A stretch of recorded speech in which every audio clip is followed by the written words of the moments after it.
சிம்பிளா, ஹெல்தியா குங்குநாடு கிராமத்து ஸ்டைல்ல வெந்தய களி பண்ண போறோம். இது வந்து பார்த்தீங்கன்னா, வெயிலுக்கு ரொம்ப பெர்ஃபெக்ட்டானது. உடம்ப வந்து குளிர்ச்சி பண்ணக்கூடியதுன்னு சொல்லலாம்.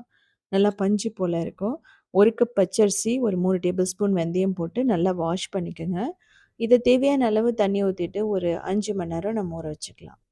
இல்ல நைட்டே கூட நீங்க ஊற வச்சிடலாம். இப்ப தண்ணிய கம்ப்ளீட்டா வடிச்சுட்டு மிக்ஸியில போட்டு ஃபைனா அரைச்சு எடுத்துக்கங்க. இதுக்கு தண்ணி நெறையா தேவைப்படும். நீங்க அதிகமா போட்டு கூட அரைக்கலாம். இப்போ பேன்ல நாட்டு சர்க்கரை, அதுக்கப்புறமா தண்ணி 1 கப் ஊத்திக்கணும். 1 கப் இல்லன்னா 2 கப் கூட ஊத்தலாம். ஒரு 2 நிமிஷம் நல்லா கொதிக்க விடுங்க.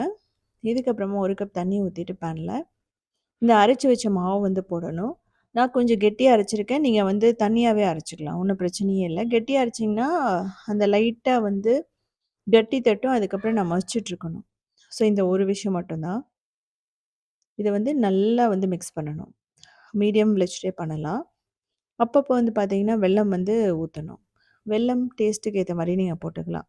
கருப்பட்டி, நாட்டு சர்க்கரை எதுல வேணாலும் நீங்க பண்ணலாம். இந்த மாரி கொஞ்சம் கொஞ்சமா ஊத்திட்டு, கட்டிகள் இல்லாம நல்லா உடைச்சு விட்டுக்கலாம். இன்கேஸ் ரொம்ப கட்டியா இருக்கிற மாரி இருந்துன்னா, மிக்ஸியில போட்டு ஒரு சுத்து விட்டுருங்க. ஒண்ணும் பிரச்சனை இல்ல.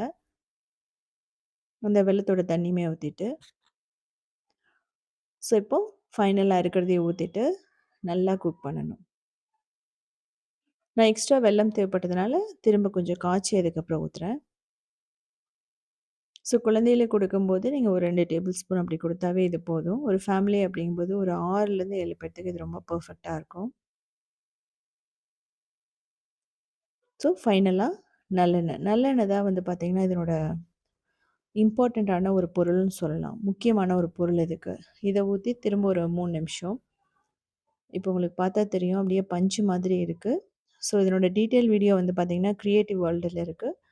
நல்லெண்ணெய் வேணாம்னா நீங்க நெய்யெல்லாம் ஊத்தலாம். ஏலக்காய் வந்து ஃப்ளேவருக்காக நீங்க போடலாம். பட் அதெல்லாம் எதுவும் போட மாட்டாங்க கிராமத்துல.